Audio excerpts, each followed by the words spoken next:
J'ai envie de faire du mal. J'ai envie de répondre par le mal. Et c'est un mec du centre social qui nous dit, mais vous allez dans le mur, hein, vous faites quoi? Heureusement qu'on l'a croisé, lui. Mais il n'y a pas de hasard dans la vie.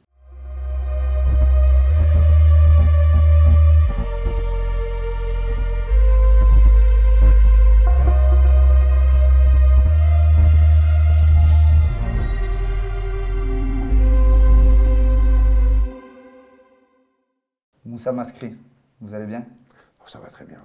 Très heureux de vous recevoir aujourd'hui. C'est gentil, moi aussi, je suis très heureux d'être là. Ça fait plaisir et pour une fois, c'est vous qui êtes de ce côté-là, qui êtes convoqué. Ouais. Parce que vous avez l'habitude de jouer soit le policier, soit le voyou. Ouais. Aujourd'hui, vous êtes le vrai Moussa Maskri. Oui. Vous venez pas là en tant qu'acteur, on va s'intéresser surtout à votre vie. Si on remonte dans le temps, 1962, vous êtes né en Algérie, à Constantine exactement. Comment elle était la vie là-bas? Parce que vous êtes resté que 5 ans, mais...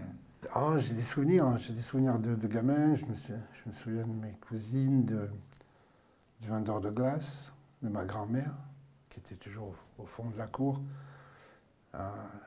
Après, le souvenir le plus fort, je crois que c'est le bateau quand je suis venu. Parce que j'avais tellement pleuré sur le voyage que j'ai fini par dormir. Et quand je me suis réveillé, le soleil se couchait sur Marseille et je regardais en bas et j'ai vu plein d'Algériens. Il y avait des bonnes sœurs, mais elles étaient voilées en blanc. Elles distribuaient des sacs de goûter. Et j'ai cru qu'on était encore en Algérie, tu vois, je croyais. J'ai cru que le bateau il avait fait demi-tour dans la nuit. Et ma mère m'a dit non, non. Et puis là, j'ai vu mon père. Ça faisait longtemps que vous ne l'aviez pas vu? Ouais, il était parti 2 ans avant pour chercher du travail. Donc votre père est parti, il travaillait à Marseille, Ouais. et vous l'avez rejoint du coup à 5-6 ans à peu près? 6 ans. 6 ans, vous avez rejoint votre père et Ouais. comment elles se sont faites les retrouvailles? C'est flou encore, mais j'ai des souvenirs j'ai des bruits, des odeurs. Je me souviens de marchands de ballons, des glaces. Il y avait des voitures. Moi, j'arrivais d'un petit village. Je ne suis pas né à Constantine même, la ville.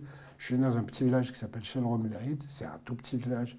Et du coup, je me souviens des grandes avenues, des costumes, du bruit de la ville que je ne connaissais pas trop. Et puis mon père en costume. Bien classe. Bien... Ah ouais, super classe. Il avait une cravate rouge. Et puis, on a marché longtemps. Très longtemps, il m'a pris sur ses épaules et on a marché jusqu'à Pont-de-Vivaux, je crois, à Romain-Rolland. Et là, il y avait un bidonville. Et c'était super pour moi parce que du coup, j'ai cru qu'ils avaient construit ça pour nous. Comme on venait d'un petit village, j'ai dit le bidonville, en fait, c'est chez nous ici. Ça vous changeait d'Algérie? Vous aviez une maison? Comment vous Non, étiez parce que je voyais des moutons, je voyais des braseros, je voyais des femmes habillées arabes. C'était le bidonville. Et du coup, j'ai cru qu'ils nous avaient fait un coin à nous, genre pour pas trop être dépaysés. Mais c'était le bidonville. Et vous avez habité combien de temps dans ce bidonville? Je crois qu'on est resté 3 ou 4 ans, je crois. Non, 6, 7, 8, ouais, peut-être 2 ans. Donc à 8 ans après, vous avez bougé au Flamand? Non, Parc Laval-Barrel d'abord. D'accord. C'est là que j'ai commencé à jouer au foot, avec des gens qui aujourd'hui ont des grands noms du football, comme Marcel Dib. Bien sûr. On était dans le même club à Saint-Marcel. Et vous étiez combien à vivre dans ce bidonville? On était, ma mère, mon père... Ah non, dans le bidonville, on était plusieurs familles. C'était un vieux château, en fait. Il y avait une bâtisse qui était un peu comme un château. Là, les gens qui avaient un peu de pouvoir et tout, ils étaient là. Et puis tout autour, il y avait des espèces de baraques en tôle ondulée. Et c'est là que nous, on vivait. Malgré ça, une enfance très heureuse? Magnifique. Magnifique, inoubliable. Inoubliable.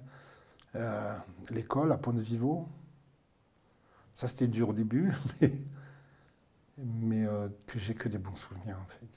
Même dans les trucs qui étaient durs à l'époque, quand on les a vécus. Mais non, c'était beau. Quel genre de relation vous avez eu avec vos parents? Parce que vous les avez évoqués au début. C'était une relation plutôt fusionnelle, plutôt... Fusionnelle avec ma mère, beaucoup. Ça c'est l'héritage héréditaire de tous ceux qui vivent autour de la Méditerranée. Je pense que la mer a un rôle qui est tellement important, tellement imposant. Avec mon père, c'était plein de non-dits, plein de choses qu'on ne se disait pas et qu'il, surtout lui, ne me disait pas. Mais Comme des je t'aime? Ah, ça, il l'a jamais dit. Quand vous étiez petit, vous le compreniez ou... Non, tu comprends pas quand tu es petit. Mais je le demandais même pas, moi. La question ne se posait pas. C'est quelque chose que vous reproduisez avec vos enfants? Je dis pas 10 000 fois je t'aime pas. Ils savent que je les aime. Je leur ai dit une fois, deux fois, et basta. Je passe pas mon temps à leur dire. Ils savent. Et moi, je savais, et puis j'ai su plus tard, que c'était une façon de donner de l'amour tout en m'éduquant dans la pudeur, le respect et l'engagement. Il y avait un engagement. Il fallait que nous, on ait à manger, des fringues, et qu'on grandisse et qu'ils nous éduquent. Mais surtout, c'était surtout les limites. Il nous disait, voilà, tu ne peux pas aller plus loin que ça. Vous avez grandi dans la précarité, mais pourtant vous n'avez manqué de rien. Non. Et ça, c'est une preuve d'amour. Ah oui. Quelqu'un qui... Il y a un très beau film qui m'a beaucoup touché parce que ça m'a rappelé aussi mon père et mes parents, et les parents de Plein de potes à moi. C'est La Vita è bella de Benigni, où ce petit garçon, son père lui cache la réalité des camps de concentration et tout ça. Moi, mon père, il m'a caché la dureté de la vie. Mais il m'a donné des armes pour que je puisse me défendre. Il ne m'a pas laissé, sans rien. Mais la première arme qu'il m'a donnée, c'est le respect. Le respect et la liberté des autres. Vous avez parlé de l'importance de votre mère. Au-delà de l'importance, c'était aussi une source d'inspiration. C'est elle qui vous a donné aussi envie de faire du théâtre. Et vous avez joué aussi un film avec elle. Ouais, deux. Le premier, c'était avec Alex Métayer, qui s'appelait Mohamed Bertrand Duval, où elle avait une scène. Et puis, il y a une autre scène où on la voit, mais c'est parce qu'elle était en train d'acheter des trucs dans le centre-ville et elle est passée à la caméra. Et la deuxième fois, c'est moi qui l'ai mise. C'est moi qui lui ai demandé de jouer le rôle de ma mère. Donc, moi, j'ai envie des images de ma mère. Elle m'a acheté les livres. À l'époque, on ne pouvait pas laisser la lumière allumée toute la nuit, donc elle m'a acheté des bougies de certaines longueurs pour que... Ça dure plus longtemps pour le livre. Elle allait au Courju, elle m'achetait des livres, à l'époque c'était 10 centimes, 1 franc, 20 centimes. Elle m'achetait des livres là, et je lisais. Elle a apporté beaucoup à ce que je suis devenu. C'était une forme de reconnaissance de la faire jouer dans un film? C'était de lui dire merci pour tout ça, mais aussi je pensais vraiment que j'imprimais quelque chose que je pouvais garder toute ma vie. Si un jour ça me manque, je prends une scène, je la regarde. Et au-delà de vos parents, il y a quelqu'un que vous aimez beaucoup aussi, c'est Marseille. Incroyable. Ça représente quoi pour vous, Marseille? Ma vie. C'est ma ville, ma vie. C'est important Marseille pour moi parce que c'est là que j'ai tout découvert. Quand je suis arrivé, le bidonville, machin, tout ça, c'est la vie, on est enfant, on n'est pas... Après, je suis devenu adolescent à Marseille, je suis devenu un homme à Marseille. Et ça, on ne l'oublie pas. Et c'est cette ville aussi, cette ville ouverte sur la Méditerranée. Les marchés, les odeurs. Vieux-Port. Le Vieux-Port, l'odeur du poisson. Les gens qui parlent fort. Parce que vous êtes quand même un acteur nationalement connu, j'ai même envie de dire mondialement. Vous avez joué dans des films en tout cas qui ont fait le tour du monde. Et pourtant, vous gardez quand même votre identité marseillaise. C'est important pour vous. Très.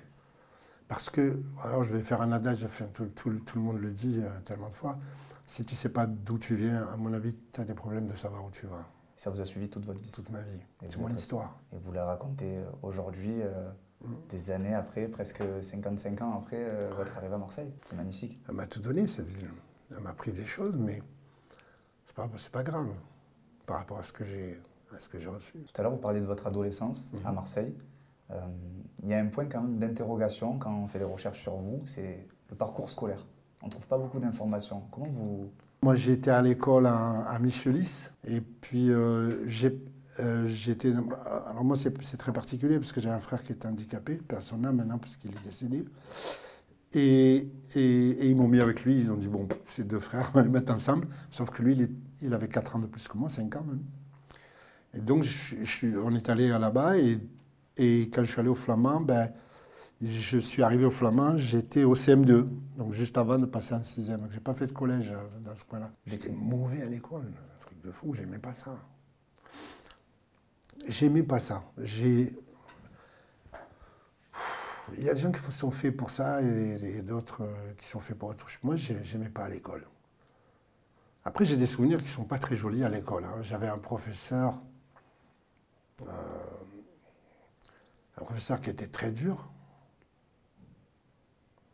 et qui tapait, qui nous mettait au fond de la classe et qui disait, les gars, vous ouvrez la fenêtre, ça sent l'huile d'olive. Les premières apparitions du racisme, Ah oui. pour vous? Et puis un prof qui a une histoire, on va pas en parler aujourd'hui, mais parce qu'il a fait sa peine, c'est quelqu'un qui était mouillé dans une histoire odieuse. Et c'était mon prof. Il se défoulait sur les élèves? Ouais. Même sur certains élèves? Ah oui, oui. Moi, il m'a envoyé chez lui. À l'époque, les profs vivaient dans l'école, ils avaient des appartes à côté du terrain de basket. Et des fois, il m'envoyait chez lui chercher l'équipe, parce que moi, j'étais bon pour aller acheter l'équipe, ou aller chercher ses journaux, ses crayons qu'il avait oubliés. Et il avait plein de bestioles dans des bocaux en formol. Il avait... c'était un peu bizarre chez lui. Il était mouillé dans l'affaire d'Oriol. Ok, ça me dit pas... C'est une famille qui s'est fait massacrer, dont un enfant, et je pense que lui, il était mouillé dans cette affaire. Enfin, il a fait sa peine maintenant. Ça donne pas envie d'étudier au final? C'est pas que ça, mais ça aide pas. Mais c'est pas que ça. Il y a 2 mois, beaucoup de mois, moi, j'aimais pas l'école. J'aimais pas m'asseoir et écouter quelqu'un, au bout d'un moment, je m'endormais. Erreur, parce qu'aujourd'hui, je le regrette, mais à un point, c'est pas ça. Ah oui, vous avez des regrets? Putain, ouais. Ben, tu sais, l'école, c'est bien, ça prend tout le temps. Au final, vous avez appris sur le tas? Ouais, mais ça a pris du temps. J'en aurais gagné si j'avais été à l'école. Du coup, vous n'avez pas de diplôme, vous n'avez pas d'études prolongées? J'ai un CAP d'ajusteur mécanicien. C'était important pour vos parents que vous ayez un diplôme? Ah oui, parce que je l'ai raté la première fois. Et ma mère m'a mis dans une école privée. Et vous étiez l'élève turbulent ou... Non. Calme? Ah non, mais moi, tu ne me voyais pas, tu ne m'entendais pas. Je me rappelle une fois, je crois que sur un carnet de correspondance, il y avait marqué « J'aimerais beaucoup connaître votre fils ». Le fameux. Il ne me voyait pas beaucoup, le prof. Hein. Je vais vous poser une boîte noire qui rappelle un souvenir.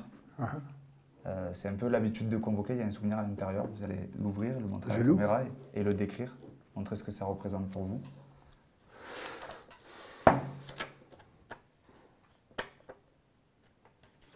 Ouais, ça c'est le 18 octobre 1980 à la Busserine. Vous pouvez le montrer. Un poil plus haut. Le gars qui est là, c'est Lawari Ben Mohamed. Et c'était la photo de sa carte de bus. La carte SNCF, comme on l'appelait. Ouais. Sa vie à lui, s'est terminée là et il y a plein de choses qui, pour nous tous, ont commencé là. C'est bizarre. C'était un ami d'enfance à vous, un ami très proche. Il a été abattu par un policier qui est décédé aujourd'hui. C'est un CRS. C'était la veille de l'Aïd et surtout la veille d'un match important pour nous, en coupe. On devait jouer contre une équipe à la Barras, je crois. On devait jouer contre la Barras. On fait une réunion de foot. Moi, je suis avec lui et d'autres. On s'amuse. On est jeunes, on a 17 ans, 18 ans, mais on était gamins à l'époque. On n'avait pas autant les yeux ouverts sur le monde comme aujourd'hui. Et il y a un mec qui a acheté une voiture, Zahir Djamoun, et il faut un tour et lui, il ne revient pas. Vous n'étiez pas avec eux? Non, ma mère m'a fait descendre de la voiture juste avant, à coup de balai, je ne sais pas pourquoi. Elle avait peut-être senti. Voilà. Ce qui est terrible dans cette affaire, c'est que le policier avait déclaré la veille ou le matin même qu'il aurait la gâchette facile aujourd'hui et c'est tombé sur votre ami. Pendant qu'il faisait le contrôle, il a dit, je sais pas s'il fait froid ce soir, mais j'ai la gâchette facile. C'est pour ça que moi, aujourd'hui, quand j'entends tout ce qui se disait à l'époque par-dessous, mais qui aujourd'hui se déballe au grand jour, après, il y a un truc qu'il faut... Ça fait partie de mon histoire. Le racisme banalisé, ça tue. Ça a rayé la vie de ce jeune garçon. Et je pense aussi à ses parents, beaucoup. Son père qui est décédé, personne n'a, mais sa maman. Voilà, le jour de l'Aïd, on lui a amené le corps de son fils. Ce qui est terrible, c'est que selon Mediapart, il aurait reçu 2 tirs de mitraillette dans la tête gratuitement, pour rien. Vous, qui êtes un enfant de 17-18 ans à l'époque, comment on reçoit ce genre d'informations? J'ai envie de tout casser. J'ai envie de faire du mal. J'ai envie de répondre par le mal. Et c'est un mec du centre social qui nous dit, mais vous allez dans le mur, hein, vous faites quoi?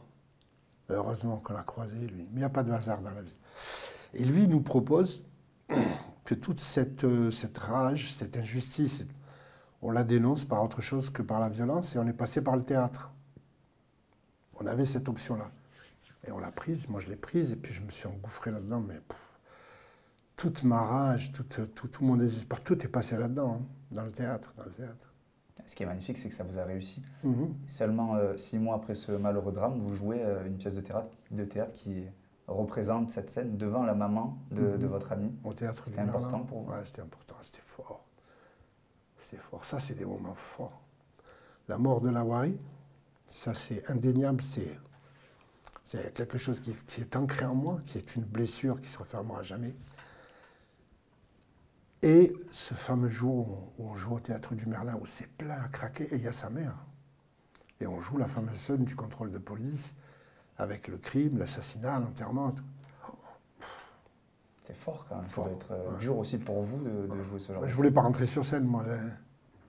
Ils y sont mis à 2 ou 3 pour me pousser, pour que j'y aille. C'est une douleur, c'est une peur avant de jouer qui vous a suivi toute votre vie. Ouais, bon, parce que c'était des expériences... À cet âge-là, il y avait ce qu'on avait vécu, on n'avait pas les armes pour comprendre ce qui se passait, mais tout était sur l'émotionnel, il n'y avait pas de filtre. Et c'était une soirée, mais inoubliable. Pour revenir sur ces bavures policières, vous aussi, vous avez été victime, vous avez même dit que vous avez failli perdre les yeux à cause d'un abus de bombes lacrymogènes. Ouais. Là aussi, c'était gratuit. Gratuit, c'est pour ça qu'il faut... Et je dis ça, à l'époque, les gens se cachaient. Hein. Il y avait à part le Front National, à l'époque, très peu avaient des propos contre les étrangers, parce qu'on était toujours des immigrés. Hein. On n'était pas totalement français. Il y a toujours cette suspicion. Et ce qui est terrible aujourd'hui, c'est que c'est devenu banal. C'est-à-dire que tout le monde peut le dire maintenant. C'est normal, comme si on allait acheter une baguette de pain. Et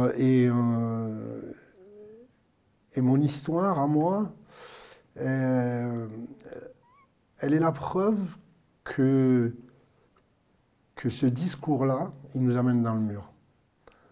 Le bon discours, la haine, tout ça, ça marche pas. Ça donne rien de bon. Moi, ce qui m'a donné mon parcours, qui m'a donné ma vie, c'est la passion, l'amour. Le regard vers l'autre, l'envie de découvrir. Ces malheureux drames que vous avez vécu plus jeune, ça vous a donné du coup envie de faire du théâtre. C'est peut-être cliché ce que je vais dire, mais vous avez grandi dans des quartiers, notamment flamands. Dans les quartiers en général, c'est le foot ou le rap qui prime. Oui. Comment s'est perçu un jeune de quartier qui fait du théâtre? Au début, c'était compliqué. Hein. Au début, c'était compliqué parce que c'était le foot, surtout. Le rap, c'est venu après. Mais c'est ma génération aussi, hein, les quinquagénaires, là, IAM, tout ça. Ça, c'est notre époque. Il y avait le foot et basta. Le théâtre, les mecs, ils m'ont regardé, mais c'est quoi que tu fais là? Beaucoup de jugements? Je pense qu'il y a eu des jugements, ils l'ont dit, mais j'avais pas envie d'écouter à cette époque-là. J'écoutais comme ma passion. Vous avez eu raison, puisqu'après, on note quand même près de 74 films en court-métrage plus long-métrage, c'est énorme. Ouais, c'est pas mal. Le petit Algérien qui débarque à Marseille, Ouais. qui a grandi dans un bidonville puis dans des cités, qui a perdu son meilleur ami à 17 ans, qui a eu des bavures policières et qui finit acteur, qui joue dans des films de Matt Damon. Incroyable. Oui, Vous êtes fier de vous? pas encore. Il vous reste quoi à accomplir? Il me reste encore des choses à découvrir, peut-être, j'espère. Mais j'ai pas fini. aujourd'hui, l'actualité nous fait croire nous fait comprendre surtout, que le combat n'est jamais terminé, C'est quelque chose dont vous vous sentez concerné alors. bien sûr. Et vous avez l'impression que vous pouvez changer certaines choses? Faire comprendre, à chaque fois, montrer patte blanche, moi, ça, j'ai plus trop envie de dire, faites-moi confiance. Non, c'est plutôt de parler avec les gens qui se parlent. Il faut qu'ils se parlent, les gens. Aussi bien les jeunes que ceux qui y a en face. Parce que ça se voit que c'est important pour vous. Vous êtes même lancé dans la politique aussi en 2020. Ouais, Vous étiez en tête de liste dans le par cadre- amitié. J'ai Par- fait ça par amitié, je l'assume complètement. J'ai même surpris beaucoup d'amis. Vous vous justifiez en disant que c'était par amitié. Pourquoi? Vous regrettez? Non, je ne me justifie pas du tout. Je regrette pas, non. Je regrette pas parce que j'ai vu des choses, j'ai compris des choses que je ne comprenais pas. J'ai vu des choses, j'ai compris des choses que je ne comprenais pas. Non, c'est une belle expérience. Et en 1995, vous jouez un dealer Hum. pour le film Bye Bye. Il y a une anecdote assez marrante sur le rôle. Vous pouvez nous le raconter? Ouais. Sur le casting, Sur le casting, vous avez failli ne pas avoir le rôle. non, ils voulaient le donner à quelqu'un qui était vraiment dedans, quoi. Pour avoir une vérité. Et je me suis battu, j'ai fait 4 heures d'improvisation toute la matinée avec Karim Dridi. Et c'est qu'à la fin de la matinée qu'il m'a dit ok, c'est bon, c'est toi qui le fais. Et deuxième anecdote, c'est que on va à Cannes avec ce film, à l'époque de La Haine, je crois. Mais nous, on est à un certain regard et pas au festival, pas les grandes marches. Tout ça. Et il y a une journaliste qui me dit votre personnage est une caricature complète. Elle n'existe pas. J'ai envie de l'attraper aujourd'hui et de lui mettre les gars qu'il y a aujourd'hui. Vous avez été précurseur. Mais je sentais que cette violence-là, elle allait arriver. Je la sentais, parce que c'est pas possible. C'est vrai que je suis tombé sur une interview de vous, on en parlait tout à l'heure, direct après le film, donc 1995, les cheveux longs, pas de barbe, tout jeune, tout naïf, j'ai envie de dire, après le film où vous dites que vous ne savez pas pourquoi il y a de la violence dans les quartiers. Enfin, c'est un autre regard que vous avez aujourd'hui. Eh oui, parce que il y a tout dans ma tête à cette époque-là.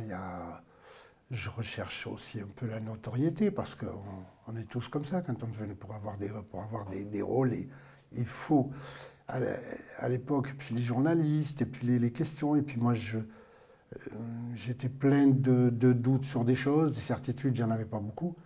C'est naïf complètement, comme on l'avait dit. Mais c'est de la naïveté saine au final. Hein, Oui, bah c'est ça la naïveté. Hein. C'est de la naïveté qui vous a amené à 2 distinctions personnelles surtout, c'est magnifique.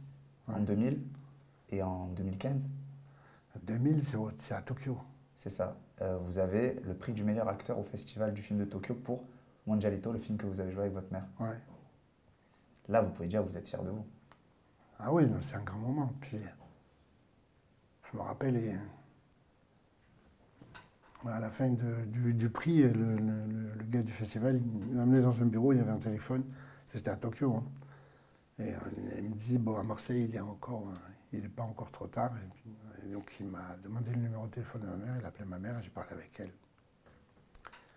Et je venais de lui dire que j'avais un prix d'interprétation dans un festival international. Avec qui y avait en concurrence? Il y avait John Turturro, Edward Norton. Il y avait du beau monde, hein. Des gros films. Il y avait des gros films. Et votre mère, elle vous a dit quoi au téléphone? Elle était contente. Elle était contente. 2015 aussi, vous avez le prix du meilleur acteur au Festival du film de Los Angeles. C'est exceptionnel quand même, deux distinctions personnelles. Vous vous en rendez compte ou pas? Parce que vous avez l'air de pas forcément... Non, parce que celles que je voulais, je ne les ai pas eues. C'est toujours comme ça. Hein. On est toujours insatisfait. Et surtout que j'ai l'impression aussi, avec ce que vous nous racontez, que vous avez dû toujours travailler plus que les autres pour avoir... tout à l'heure, vous l'avez dit, pour le casting Bye Bye, vous avez dû faire une impro de 4 heures. Donc au final, il faut être aussi fier de... Vous avez redoublé Du travail, oui, je suis fier. Je suis fier, mais j'étais... je pensais que mon fils, il n'aurait pas ce problème. De travailler plus pour être dans la norme. Donc du coup, c'est toujours le même problème. Bien sûr. Pourtant, votre fils est né en France. Ouais. Moi, je suis passé du bidonville à la cité. Après, mon petit frère est parti de la cité à la cité. Mon grand frère, il s'est marié, il a fait des gosses de la cité à la cité. Et mon fils, bam, de la cité à la cité. Maintenant plus, parce que j'ai décidé de sortir. Il n'y a pas eu d'évolution après le bidonville, c'est resté le quartier. Les quartiers populaires. Il n'y a pas eu une volonté. C'est le manque de volonté et d'imagination de nos politiques pour faire en sorte que l'immigration soit une chose positive pour la France et pas un boulet. C'était la crainte déjà de vos parents pour vous et vous avez la même pour vos enfants. Vos parents, ils ont suivi un peu votre carrière et ils vous ont déjà dit qu'ils étaient fiers de vous. Ma mère, oui, mon père aussi. Mais c'est des trucs tellement simples. Je vais les garder pour moi, je crois ça. Ça vous appartient. Ouais. Et c'est toujours plaisant d'avoir ce petit jardin secret aussi. Toujours, il en faut. Tout à l'heure, vous disiez aussi que vous aimez beaucoup transmettre. Si je ne dis pas de bêtises, vous avez un projet?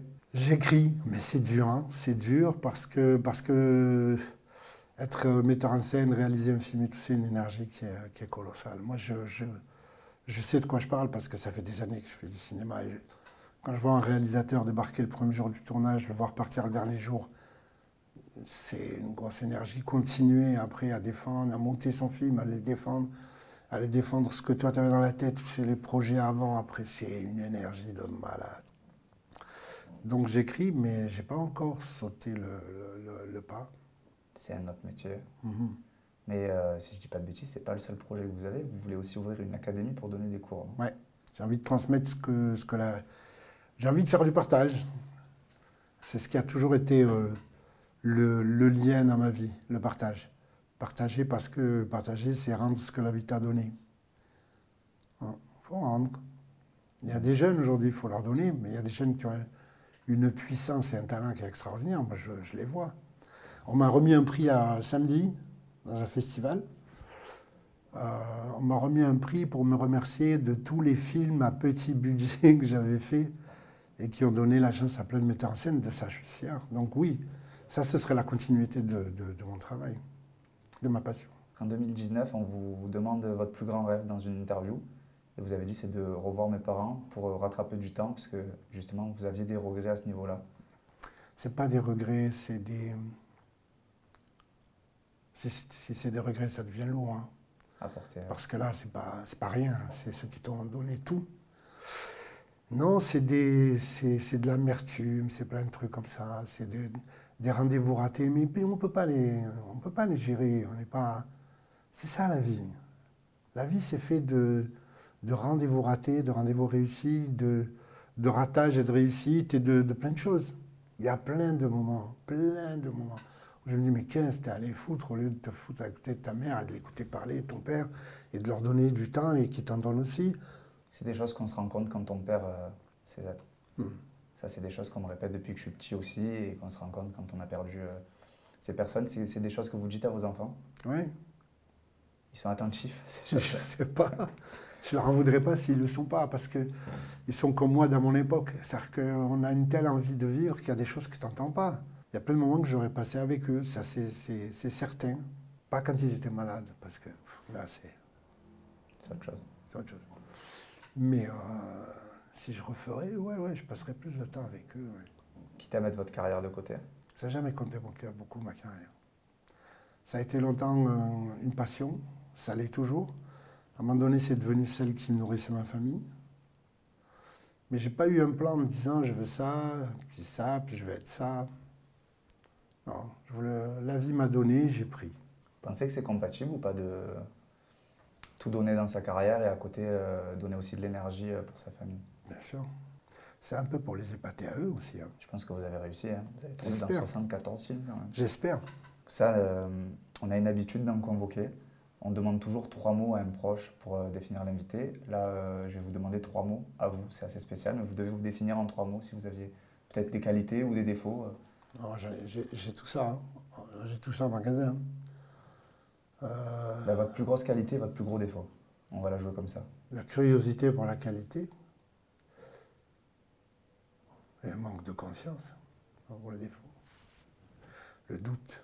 J'ai toujours douté. C'est peut-être pour ça aussi que vous avez tout le temps la peur avant les... Mais c'est ce qui me pousse à travailler toujours. Super. Merci Moussa. C'est moi, merci. C'est ouf. Hein? Et, en tout cas, je suis très très content. Merci. Merci à vous.